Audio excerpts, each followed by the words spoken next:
Dr. Barrick explains the similarity between chimera strains and the SARS-CoV-2 virus. So the problem with SARS-2 is it doesn't grow in a mouse, can't use the mouse ACE2 receptor. It's pretty easy to model at least 4 or 5 different mutation sets that you could put into the receptor binding domain of SARS-2 so that it can use the mouse ACE2 receptor. So in this particular paper, we introduced 2 changes, and that virus could now use the mouse ACE2 receptor, and it grows from 0 in a mouse to 10 to the 7th in a mouse. But it doesn't produce much in the way of serious disease. It will cause a little bit of a clinical disease outcome in an older mouse that's a year old. So it's beginning to show the age-related disease phenotype that we'd like to see. And so that's what that basic paper is about. And then we have systematically been working on that ever since to make a full mouse-adapted strain that is lethal in young and old mice. And captures all of the disease phenotypes that we would like to see. One is the age-related disease phenotype. Yeah. The second is acute respiratory distress syndrome, an ARDS-like phenotype in the lung. And the third is we'd like to see a coagulopathy develop in those animals. Well, it's not every day that you hear a confession on This Week in Virology, but that's essentially what we got there, a confession from Dr. Barrick on the chimera strains that eventually led to COVID-2. We'll be talking about that. We'll be talking about the scientists most closely related to this outbreak and the lab. Now you're looking at some video of what's coming your way if you don't, hurry up and discover what is really going on with this outbreak. Ladies and gentlemen, we should almost be playing the music from Jaws. Da-da. Da-da. Here it comes, ladies and gentlemen. We're just going to wait for it before moving on. Are you ready for this? They'll be showing up on your street with a trailer. Be like, please, sir, come with us. We must test you. You must take the vaccine. Are you ready for it? Hold on. Ladies and gentlemen, there it goes. It's going. Oh, this is beautiful. This is the best part. You've been waiting all day to see something like this. Now, we're going to be covering quite a few white papers. It's not the most exciting material out there, but this definitely needs to be, in the public record, and so we're going to do our best to get this information out there. Please like and share. Feel free to mirror this content and the like. Ooh, man, he handles it really well, doesn't he? Okay, let's get into some of the smoking gun white papers if we can. Let's read you this line and then let's see if you can guess who said it. Using synthetic biology, we engineered the spike protein from a civet strain into our epidemic strain infectious clone, creating the chimeric virus, which was infectious. Epidemic strain, infectious clone. Who wrote this, ladies and gentlemen? If you guessed Dr. Barrick, you get the prize. Dr. Barrick from the University of North Carolina, Chapel Hill. Now, this ends up being a very important laboratory and a very important variable in the equation. Now, this was submitted back in September 2007 to the Journal of Virology. Interestingly enough, that same year, there appears another article from the Journal of Virology titled Difference in Receptor Usage Between Severe Acute Respiratory Syndrome and Coronavirus. And this one is Wuhan Institute of Virology. Ladies and gentlemen, there's a reason why this erupted in Wuhan. And truth be told, there's only a few labs in the world that can work with coronaviruses. And there's only, a handful of people that can genetically engineer coronaviruses to make them, more pathogenic. And so it's important to kind of track all of the research that was going on on these SARS-like viruses.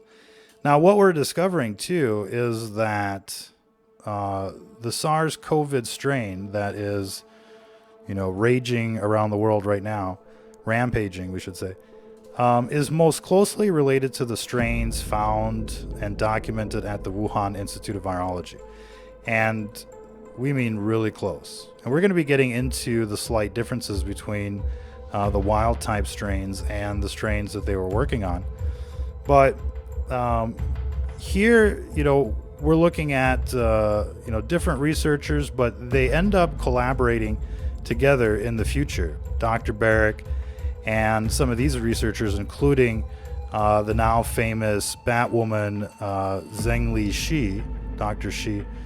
And of course, we talked about Dr. Linfa Wang from the Geelong Institute of Virology in Australia, right outside of Melbourne. So, it's important to introduce these characters in this narrative because they undoubtedly are at the root of this epidemic. And, it may or may not be them, releasing the virus into the wild, but it's definitely their work that made this pandemic possible. And the confidence level there is at 110%. And so we'll be getting into how we know that, ladies and gentlemen, and so much more. And, it's important to really kind of understand where the COVID-2 virus sits on the phylogenetic tree compared to, the other known strains. And essentially, here are the Wuhan strains, and then here are the most closely related strains, which are essentially the rat G13 and the 21 and 45 strains. And we'll be getting into these strains. But these are military strains, as far as we can tell. And then this is the one that was submitted to the gene bank from Wuhan. Now, are these real viruses, or are these fake codes to kind of make it seem like this strain that's circulating out there is a natural virus? That's another question that we're going to be asking here, ladies and gentlemen. But I think, we're going to try and skim through some of these papers and then dive into them a little bit more. But here's a notable quote.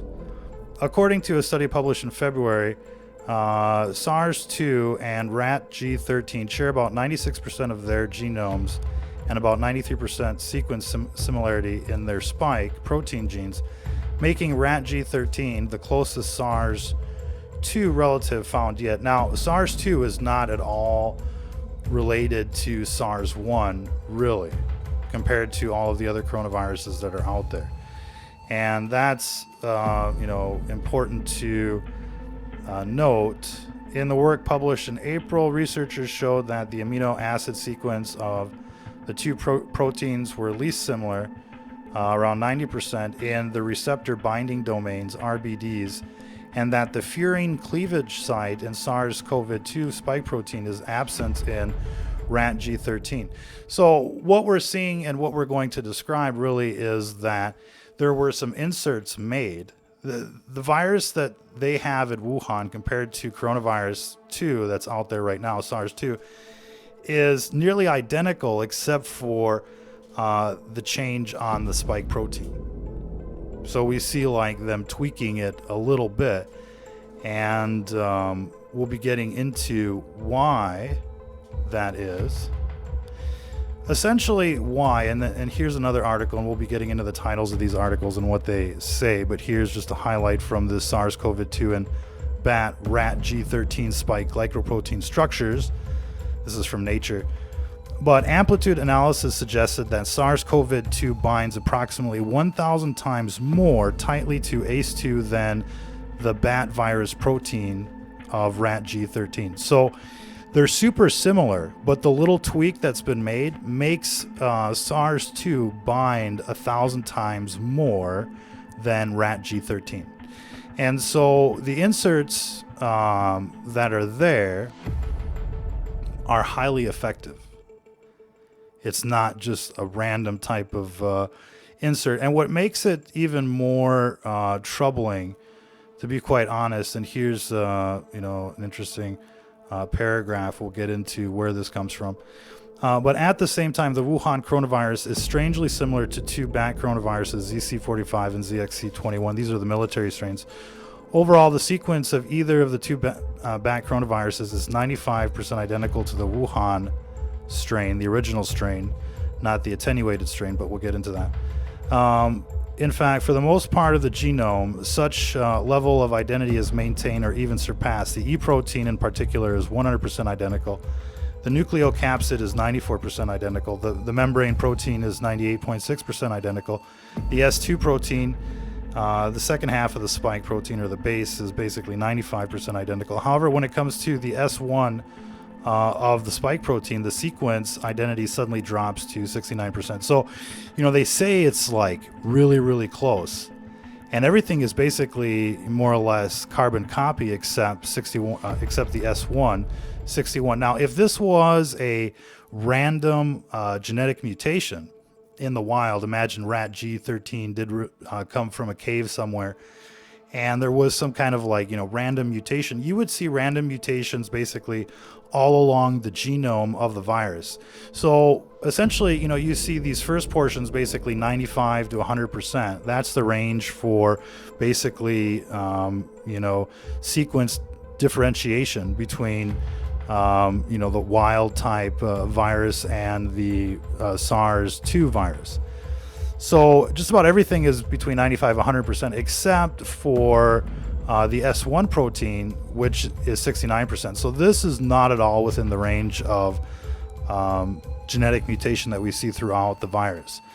So we would expect to see 95% similarity in the S1, just like we see in the S2, just like we see in the E protein, nucleocapsid, and membrane protein. But we see a huge difference, in fact, in the S2, which tells us, the S1, which tells us that, in fact, this was modified more than everything else by far. And that's what's really strange about this, this strain that's out there right now. It binds to, human receptors 1,000 times more better than the closest relative.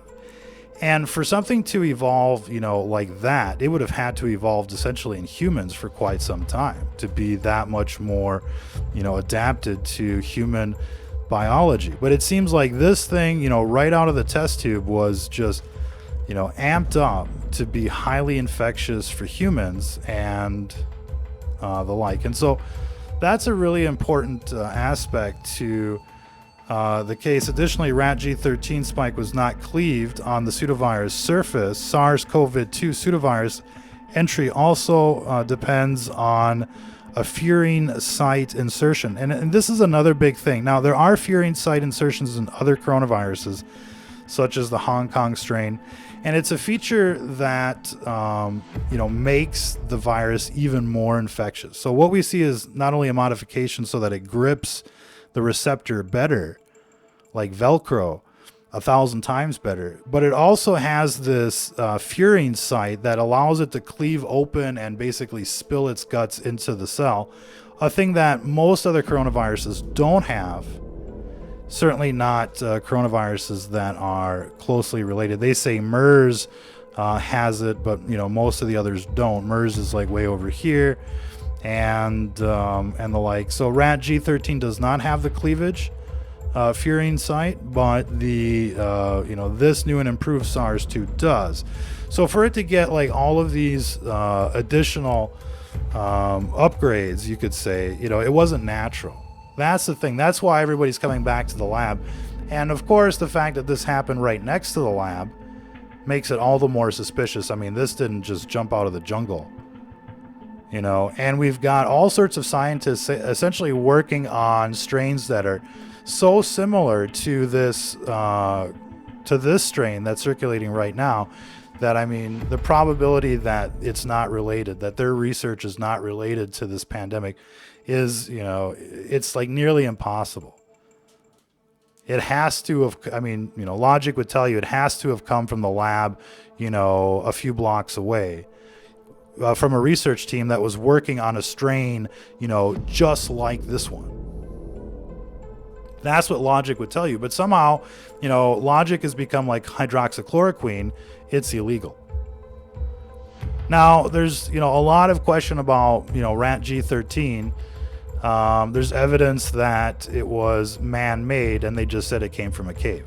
And that way they could say, oh, well, look, there was something similar, and it just happened to have a, recombination event. But, we're not seeing anything like that. If there was a recombination event, it happened in a petri dish at the Wuhan lab, or, at Dr. Barrick's lab, or at the Geelong lab.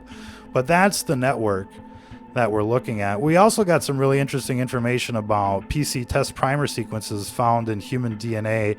That's something that people should be looking into as well. How reliable are these PCR tests and the like? But we see on chromosome 8 that there's actually a sequence identical to one of the sequences that their test kits search for. So essentially, everybody should be positive. And they will be if they want you to be.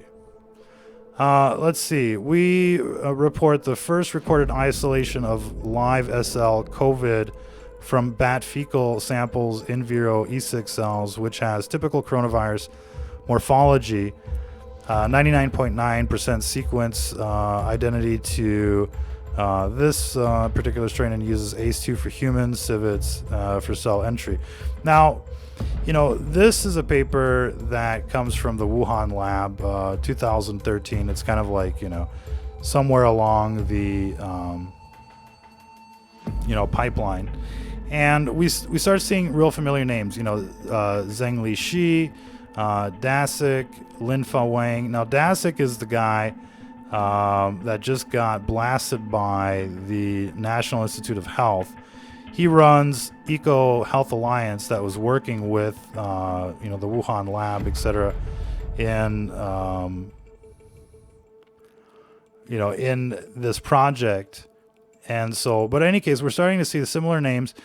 And you have to wonder, are they really discovering these viruses, or is this, further along in the research of the epidemic strain? You know what I mean? So I hope this is, interesting for people out here. But we're going to be getting, into the titles of these articles so that you can kind of do your research as well. Here's another, notable quote: "Rewired transcription regulatory networks are effective vaccines against SARS-CoV-2."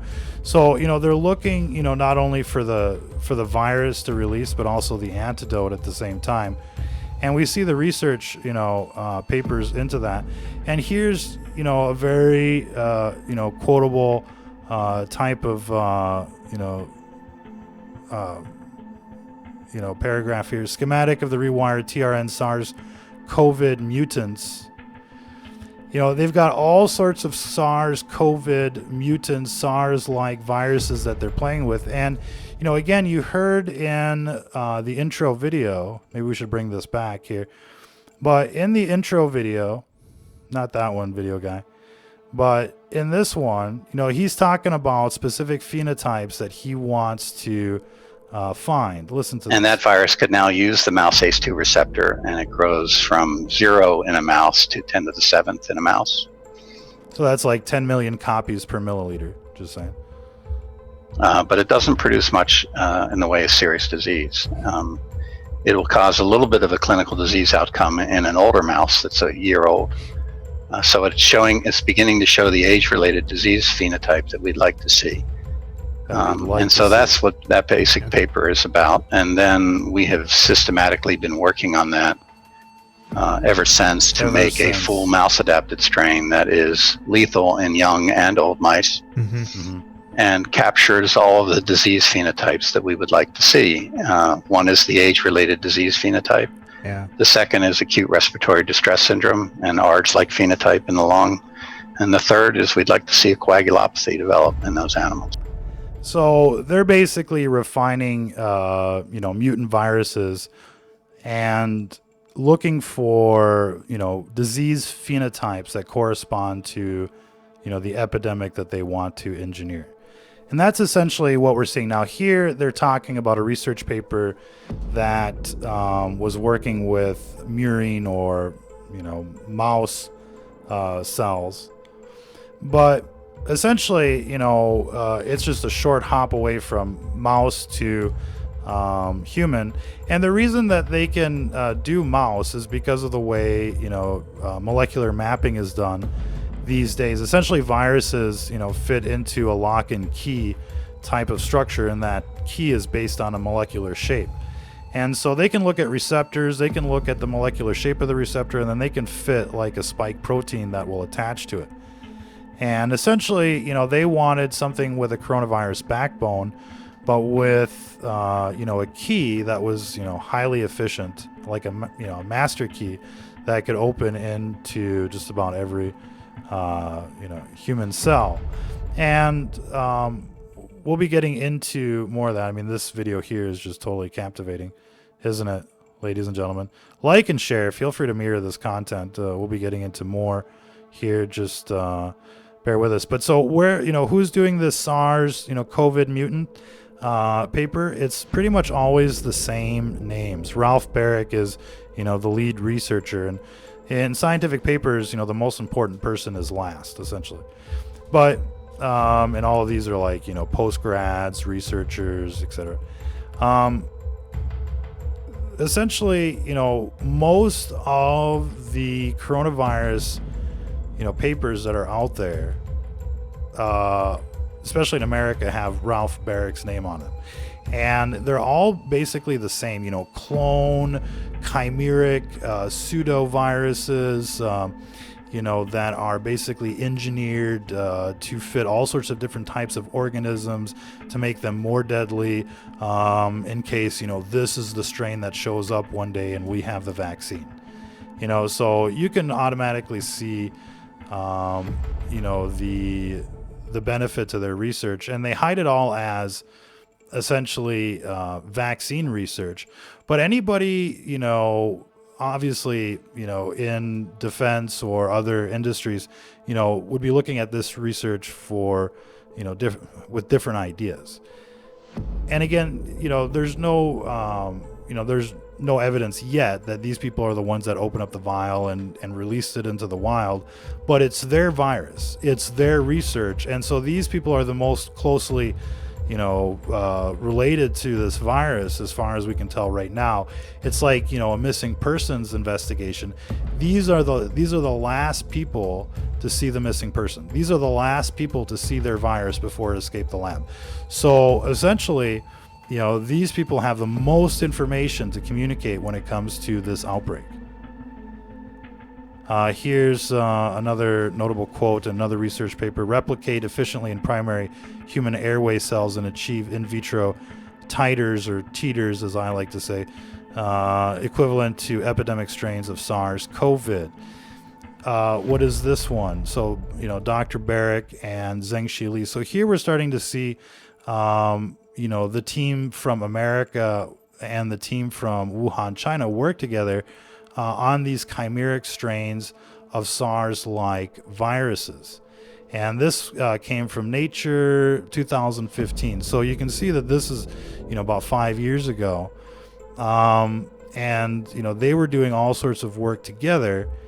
And, this kind of like, starts building the foundation for, what really happened with this outbreak. And I mean, you start adding the timelines, you start adding specifics, what happened in December, what happened in January, what happened in February, and so on and so forth, what's happening today.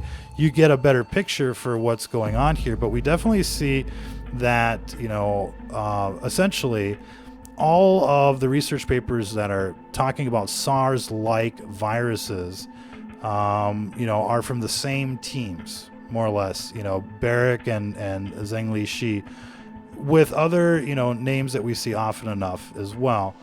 But this is important because there's only, again, a few labs and a few, researchers that are capable of working with this virus, getting the specimen, having the laboratory, as well as having the knowledge and, the equipment to modify and control the experiments and the like. And so, immediately your list of suspects, gets narrowed down to just a few people like, Colombo or something. You know what I mean? Let's see, discovery and genomic characteristics. Okay, we'll talk about this later because this is, where the virus is now. And we kind of want to get back to,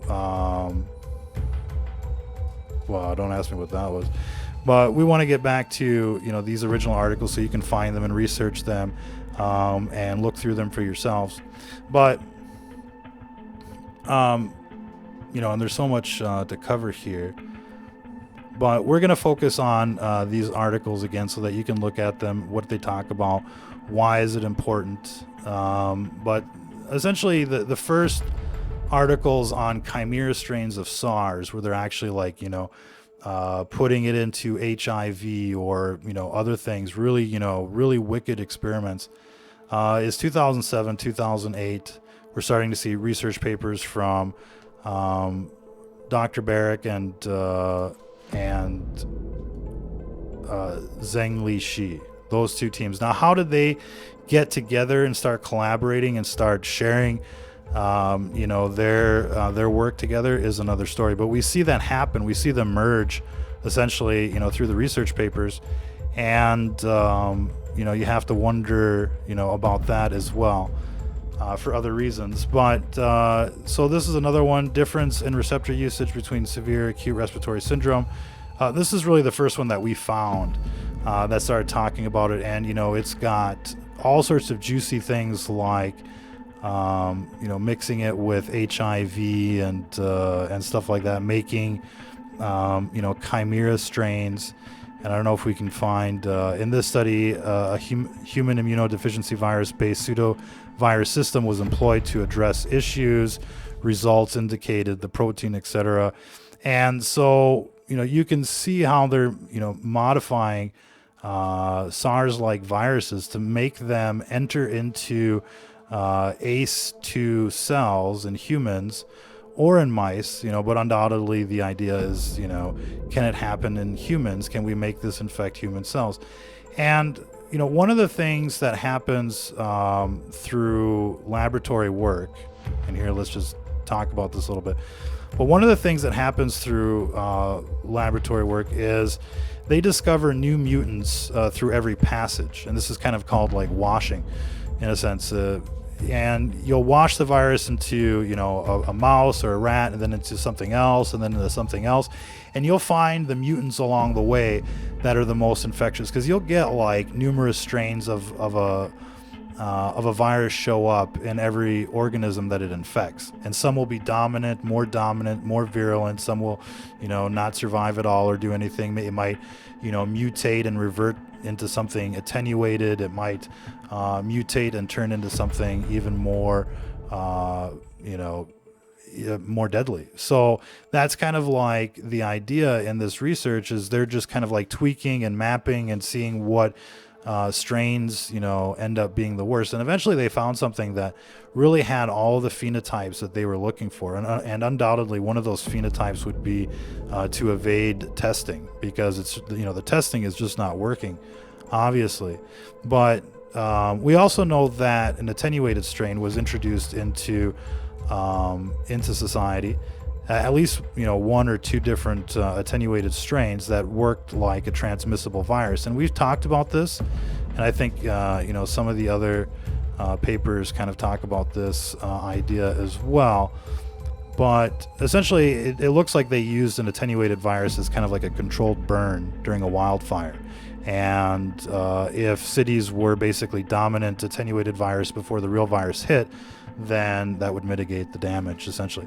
But we're going to continue on with, these articles. It's funny, yesterday we put out a video, Ron Johnson for president, and they immediately took that down. I mean, free speech is not allowed.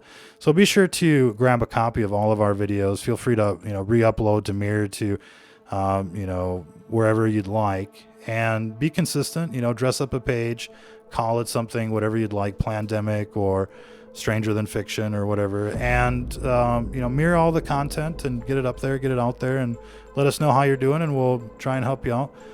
But yeah, I mean, they don't like our broadcasts at all, because obviously, this is not coming out of the seafood market. It went through the seafood market, but it came from the lab that was basically next door, the Wuhan CDC, and they got the virus from the Wuhan Institute of Virology. Now, how did that all happen is another story, but that seems to be the point of service. A pneumonia outbreak associated with a new coronavirus of probable bat origin. So this is Zhengli Shi, basically the head researcher of the Wuhan lab.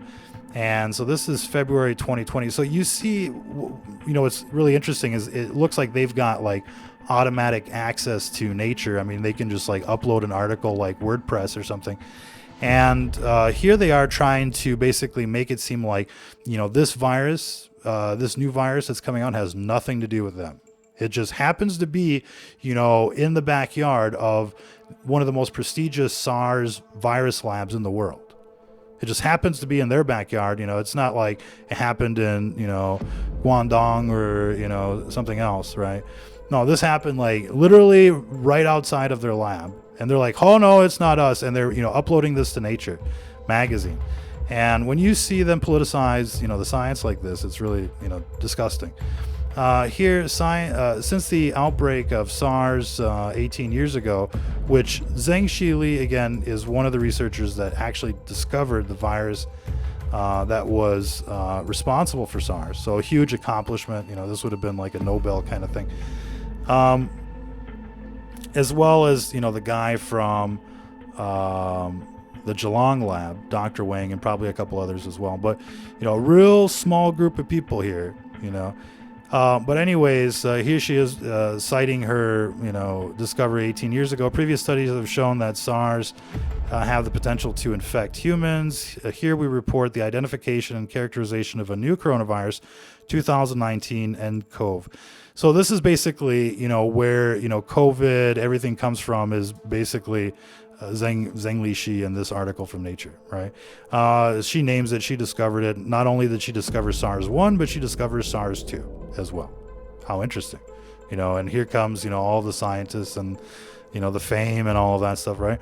So so the scientist that discovered SARS-1 has discovered SARS-2, names it 2019 nCoV, which caused an epidemic of acute respiratory syndrome in Wuhan, China. The epidemic, which started December 12th, according to them, had caused 3,000 laboratory infections, etc. Full-length genome sequences were obtained from 5 patients. The sequences are almost identical and share 80% sequence identity to SARS-1. Furthermore, we show that 2019 nCoV is 96% identical at the whole genome level to a bat coronavirus, and this would be the rat G13, which comes out of their lab. Pairwise protein sequence, etc. Main coronavirus have caused 2 large-scale pandemics in the past 2 decades, etc. I'm not sure how much we'll get into all of this right now. But essentially, you see them, place the initial genome sequences of the Wuhan strain, or SARS-2 type, 1A, essentially, right here. And it's most closely related to rat G13. And it's also very related to 2 other strains that come out of the CCP, bio weapons lab. But it is not at all like related to MERS or the first SARS, and it's really in a unique kind of like clade of its own. And so logic would tell you that somehow it went from this strain to this strain, and we don't know what's in between here, but essentially it's the Wuhan lab. So what else we got? Rat G13. We then found a short region.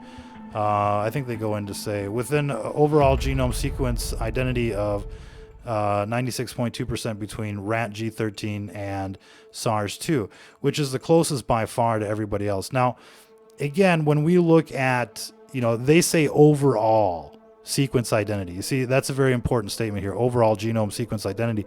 So they're saying overall it's like 96.2%. I mean, it's pretty much the same thing, but what we see is that it's actually more or less a clone to rat G13, except the S1 spike portion of the protein, the key, in fact, and that's where all of the variation is. And that's kind of like, what we were talking about. But here in this Nature article, it confirms that rat G13 is the most closely related, genome to SARS-CoV-2. So this is Nature magazine, and this is from, the lady that discovered SARS-1 and SARS-2, essentially, Zheng Lishi, from the Wuhan Institute of Virology. Send that girl her Nobel Peace Prize. So in this article here, which was from The Scientist, spike structure gives insight into SARS-CoV-2 evolution. It's clear that the SARS-2 coronavirus, is most closely related to a group of viruses that usually infects bats. And that's the thing, these things wouldn't... These viruses, all of these chimera strains that they were working on, including, rat G13, all that stuff, they would not have infected humans had they not been modified. And that's the thing, is that essentially, in terms of a genomic, kind of like time scale, SARS-2 shouldn't have evolved from rat G13 for at least 50 years by, just normal molecular evolution. And... or mutation, we should say. And so this thing is, 50 years ahead of its time, according to, most experts. And yet, we see these huge changes that really don't correspond uniformly across the genome of this virus. Again, the E protein, 100% identical in terms of rat G13 and the military strains here. So SARS-2, COVID-2, is essentially most closely related to the Chinese military strains ZC45 and ZXC21, as well as the rat G13, by far.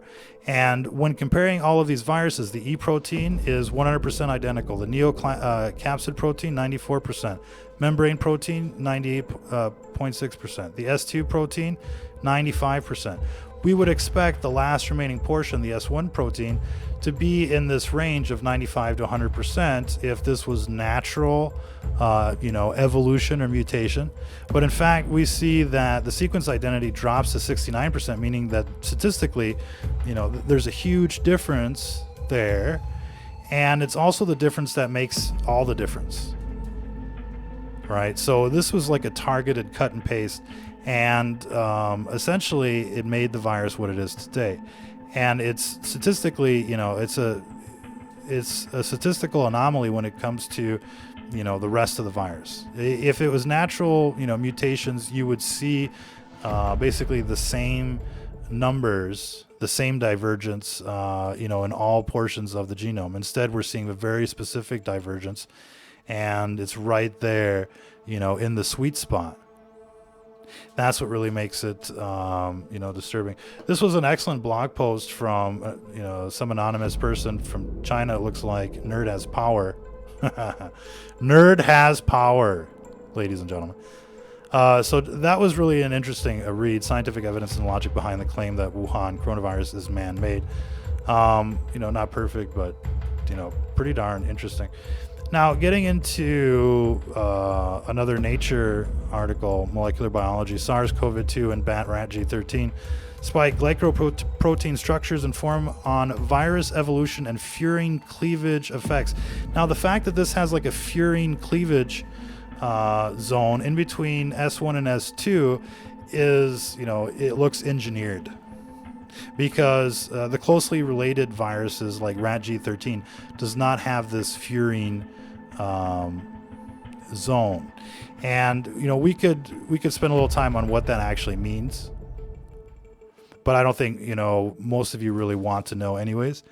And this really isn't a biology lecture, to say the least. But essentially, the furin cleavage site in between S1 and S2 is another huge anomaly that raises a lot of red flags, furine site insertion.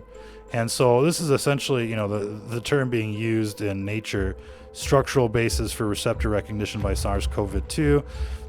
So you can read that one, very interesting as well. I'm not sure we got to the title of this one, but this was another interesting article. We didn't, yeah, I think we got that. We're not going to read all of these articles, you know, verbatim, but we definitely want to list them out there for people to just, you know, be able to search for. You just, you know, type in this title into your browser search engine, and, you know, you can find this article for yourselves and read and, you know, kind of think about that a little bit. This and that, we should say. Sudden emergence and rapid spread, et cetera, et cetera. But yeah, furine cleavage site introduced, inserted into the code. And that's really kind of like, you know, the trouble here, to say the least. Rat G13, is it a real virus or was that man-made as well? Just to kind of make it seem like, you know, it just kind of came out of the blue. Ladies and gentlemen, bombshell, WHO coronavirus PCR test primer sequence is found in all human DNA. And you can check out that article. That was interesting. Isolation and characterization of a bat SARS-like coronavirus that uses the ACE2 receptor.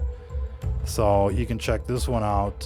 But this basically talks about recorded isolation of live COVID, you know, high sequence similarity, and uses an ACE2 receptor, but it didn't bind as well, you know. So just because it binds doesn't mean that it's, you know, it's going to be productive in terms of infectiousness. But the more strongly it binds, the better it is. And so this is kind of like a precursor. But, you know, we could sit here and talk about essentially why they're looking for different, you know, strains like this. We could also say that they're making announcements. You know, we're one step closer to 2020. You know, and this is where we are. And again, this is, you know, published basically Halloween 2013. All of this coronavirus researcher shut down for Wuhan lab link in Nature is really interesting. And it seems like the National Institute of Health on the surface is, you know, trying to get answers. But undoubtedly, this guy, Peter Daszak, is an interesting player in this as well. More names. And this guy appeared in a film or a Netflix series with Bill Gates titled The Next Plandemic. And so, you know, this is more like Event 201 kind of stuff. But essentially, this is a name that everybody should know as well. Peter Daszak, as well as, you know, some of these scientists. And we just kind of want to, you know, go over that again. Everybody should know about Dr. Barrick. There we go, Ralph Barrick. And that was the intro guy. And everybody should know about Dr. Zhengli Shi and Linfa Wang. And, you know, again, there's a podcast out there called This Week in Virology. And it's real popular amongst virologists and the like. And Linfa Wang appeared on that broadcast. You know, that was back in 2014. We played some of that a few shows ago, and you know, he was talking explicitly about his, you know, 10-year, you know, relationship with Wuhan Institute of Virology. That he was there, you know, working with the World Health Organization to go to China to, you know, try and figure out what happened after SARS hit. And basically, you know, that's where the collaboration seemed to have began in that direction. But everybody should know about Zhengli Shi, that she's the leader of the Wuhan Virology, the Wuhan Institute of Virology. So if you look at Zhengli Shi, she's got a number 1 over here. And number 1 basically corresponds to Wuhan Institute of Virology. Linfa Wang, number 3 over here, corresponds to the Geelong lab in Australia. So those are names that people should know. I think there's probably other names here too. All of these people probably spun off and did something important, but you see the same names basically heading the research papers in Nature, which is, you know, one of the most prestigious in the scientific community. Zhengli Shi, we see over and over again. And let's see, that one was kind of like an op-ed, but here, let's see, this might have been like one of the few research papers that we've seen that doesn't have these people on them. But this is like well after the outbreak began. This is July 9th, and these people are trying to figure out what this virus is. So that's the difference. Here, this is March 30th of this year, and so there really isn't any familiar names, but they're just trying to figure out what happened, what's going on with this virus. But all of the SARS COVID papers from before the outbreak, it's Zheng Lishi, Peter Daszak, Lin-Fa Wang, and Dr. Barrick is out there collaborating somewhere. And then again, you're probably seeing some names that are familiar. If you start, oh look, there's an Epstein there. Nice. Let's see. This one, that one was kind of like an op-ed of Nature, and they've, these teams have done articles in other journals as well. I'm sure Cell, et cetera, et cetera. Let's see, but Dr. Barrick, so this is pre outbreak, right? And everything that's like SARS related, for the most part, it's Barrick, it's Lin-Fa Wang and Zheng Lishi, SARS like cluster. And this is a big bombshell one too, 2015. But it's the same people. These are the only people that are really working with it, Barrick and Zheng Lishi's team. So we know that this virus is most closely related to their work. Does that mean that they opened the vials and released it? Not necessarily. But these people were the last ones to see this virus alive before it escaped the lab. So that's, I think everybody should be on that page instead of talking about, real null things that don't exist. And so, this is what the research tells us. And the research also tells us that we've got, basically neutered versions of the Wuhan strain running around out there. And they were, clipped at the balls, with precision. And that undoubtedly has come from, the work of these same researchers. Maybe they, could tell us something about that as well, genome-wide analysis, et cetera, et cetera. I think we'll have to leave it there for this broadcast. Appreciate everybody tuning in. This is having a huge toll on people still today. And, financially, there's a lot of people that are going into severe debt, paying a lot of money, for therapy when it comes to what's going on right now. A lot of people are experiencing long haul symptoms, and we've been talking about natural anti-inflammatories, plants that you can take. We've listed that, baking soda, to kind of bring down inflammation, systemic inflammation, you could say. And look, there's a lot of things that we've talked about in previous broadcasts, like virus load, get your sunshine, get your sleep. Be sure to get magnesium in all of your vitamins, but especially magnesium. It'll help you with like some of the long haul symptoms. And there you go. I think we've been at the cutting edge of this outbreak since the beginning, and there's a reason for that. There's probably multiple reasons for that, but we're happy to continue that stretch and kind of connect the dots for people. So there you go. We'll leave it there for this broadcast. Appreciate everybody tuning in again. This is Ron Johnson from Stranger Than Fiction News. Wishing everybody out there the very best. Until the next time, ladies and gentlemen, if you're listening to this, you are the resistance.